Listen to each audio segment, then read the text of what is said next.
92 days. No proof of life. No genuine ransom demand. And absolutely no body. In the terrifying reality of actual kidnappings, a proof of life is established within the first 48 hours. It is the kidnapper's only leverage.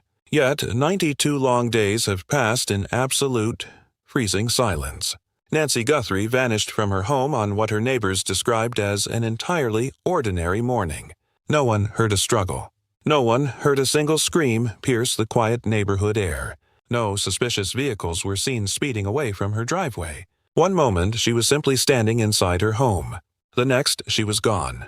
Her absence was reported quickly. The initial response by local authorities was treated as a massive, high-priority emergency. When investigators finally crossed the threshold of her property, they found unmistakable signs of a violent disturbance right on her front porch. There was blood, physical evidence of a sudden, chaotic disruption. But what deeply troubled investigators from the very first hour was not what they managed to find. It was what was completely missing. There was no trail leading away from the porch. No footprints in the soft soil, no drag marks, and absolutely no indication of which direction anyone had gone. The scene had a clear, violent beginning, but it had no ending. Stay with me on this. Because what the FBI has chosen to withhold from the public in this case might actually be the most terrifying detail of all. To understand the true depth of this mystery, we have to look at the profile. Former FBI analyst Jim Clemente spent over 2 decades working in the Bureau's legendary Behavioral Science Division. He built highly detailed psychological profiles on serial offenders, hostage takers, and the country's most violent criminals. He spent his career handling high-profile cases that most local investigators will never encounter in a lifetime. When a man with that level of forensic authority makes a specific statement about an active case, it carries an immense amount of weight. Clemente sat down, examined the active evidence file from the Guthrie property, and made a single public statement that completely shifted the entire narrative. He stated on the record that Nancy Guthrie had been coughing blood. Think about that. Retired federal analysts are notoriously cautious when speaking publicly about unresolved, active investigations. When someone with Clemente's status names a highly specific visceral physical detail in a public forum, it is because they know it is the key to unlocking the entire mystery. He did not say she was bleeding from a physical wound. He did not say she was bleeding from a heavy blow sustained during a struggle. He specifically said she was coughing blood. That distinction is massive. In the world of forensic medicine, coughing blood points directly to a severe internal crisis. We are talking about a pulmonary event, a sudden hemorrhage, or acute respiratory failure. This single detail is completely inconsistent with the profile of a standard organized abduction.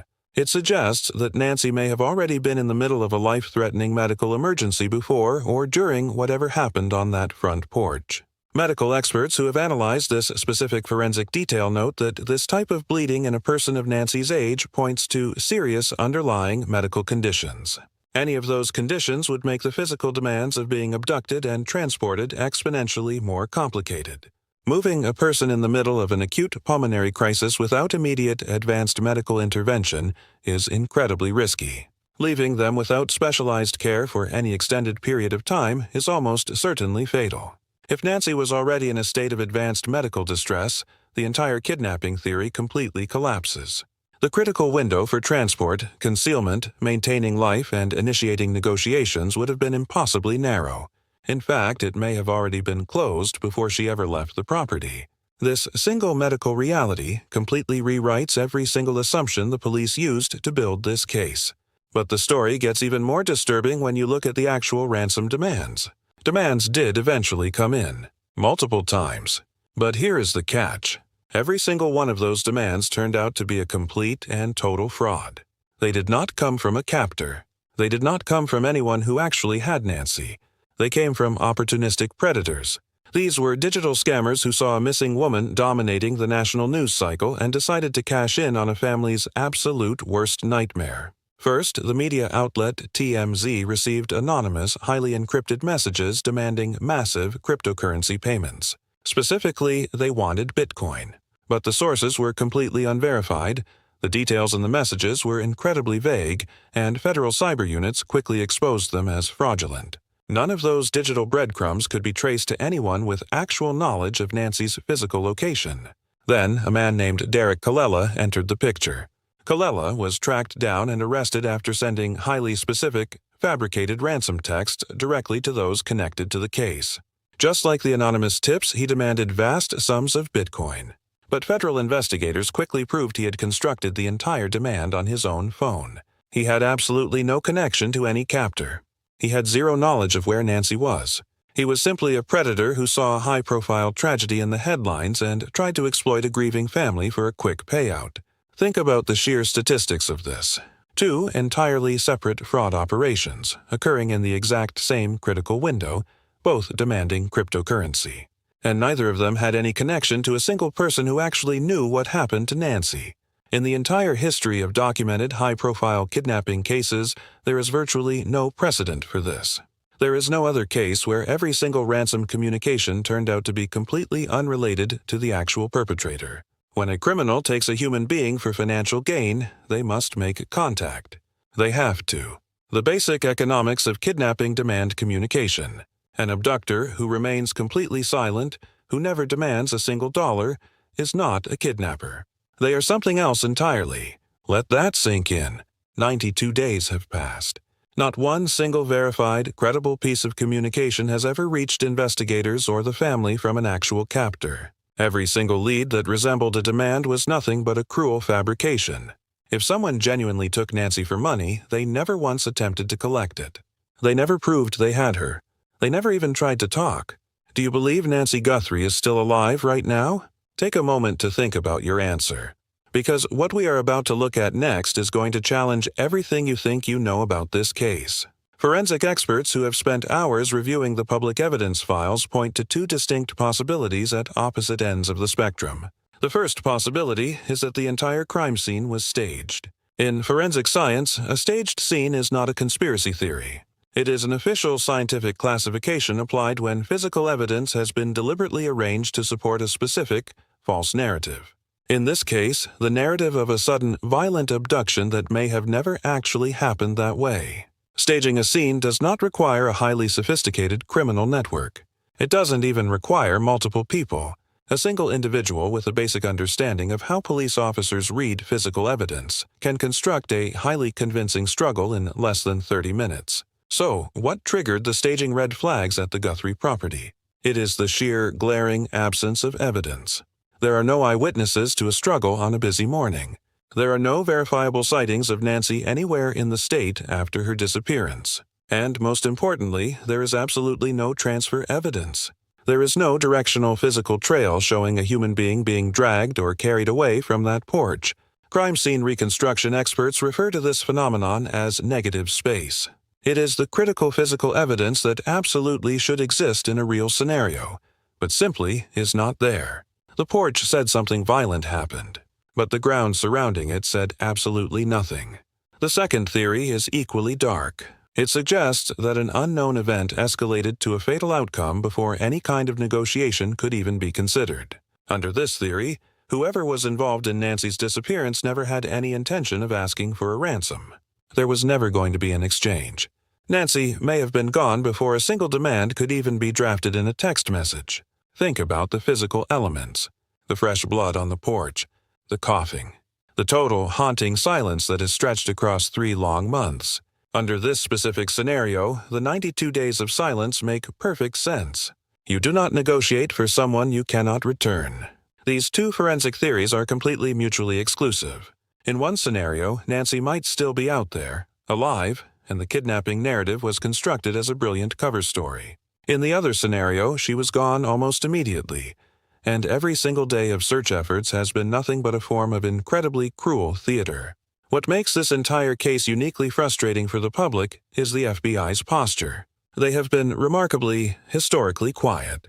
But this isn't the kind of quiet that suggests they are lost and have no leads. This is the highly tactical quiet that suggests they have something massive, and they are simply waiting for the exact right moment to reveal it. When the FBI goes completely dark on a high-profile missing person case, it almost always means one of 2 things. Either they are methodically building a case against a specific suspect and cannot risk tipping them off, or they have reached a conclusion so sensitive that they cannot release it without airtight, undeniable forensic proof. Both of these explanations align perfectly with the staging theory. If someone in Nancy's inner circle constructed this elaborate kidnapping narrative, the FBI would have to dismantle it piece by piece behind closed doors. They cannot rely on public speculation that could easily compromise a future prosecution. Consider what the Bureau has not done. They have not released local surveillance footage from the surrounding streets. They have not issued any age-progressed images to the media. They have not expanded the physical search grid in any public way. They have not asked the community for specific information. There are no vehicle descriptions, no suspect sketches, no warnings about a dangerous abductor on the loose. Every single traditional tool that law enforcement uses to drum up tips in an active kidnapping has been left completely untouched on the shelf. But here is the detail that keeps the alternative theory alive. No body has ever been found. We live in an era of ground-penetrating radar, elite cadaver dogs, precise cell tower triangulation, and advanced forensic DNA analysis. If Nancy had died at or near her home, completely erasing that physical biological trail would be an extraordinarily difficult task. The fact that absolutely no remains have surfaced could mean there are simply no remains to find, which could mean, against all odds, she is still out there. Every single piece of physical evidence that supports the staging theory carries a dark, shadow interpretation. The total lack of proof of life could mean she was never actually taken. Or it could mean she didn't survive the very first hour. The fraudulent ransom demands could mean no real captor ever had her. Or they could mean the person who took her never cared about money in the first place. The blood on the porch could mean a scene was manufactured to mislead the police. Or it could mean something went catastrophically, fatally wrong before anyone had time to think. The FBI knows exactly which of these two paths is the truth. Their silence is not a lack of progress. It is a highly calculated strategy. And until that strategy reaches its final conclusion, we are left looking at a crime scene that does not support a conventional kidnapping. The real question is not whether something is deeply wrong with the official story. Something clearly is. The question we have to ask is, which version of wrong are we looking at? Was this an elaborate play staged from the very beginning, with planted evidence and a false story told to the cameras? Or did something happen so incredibly fast that the kidnapping was over before it even had a chance to start, leaving behind nothing but silence, dried blood, and 92 days of waiting? The forensic experts remain completely split. The FBI remains absolutely quiet, and Nancy Guthrie has not been seen or heard from in over 3 months. This exact pattern of evidence is not unique. In fact, the famous case of Lynette Hooker, a woman who vanished completely at sea while her husband watched from the deck, presents an almost identical match. And the final conclusion of that case was something that absolutely nobody saw coming. That case is waiting for you right here.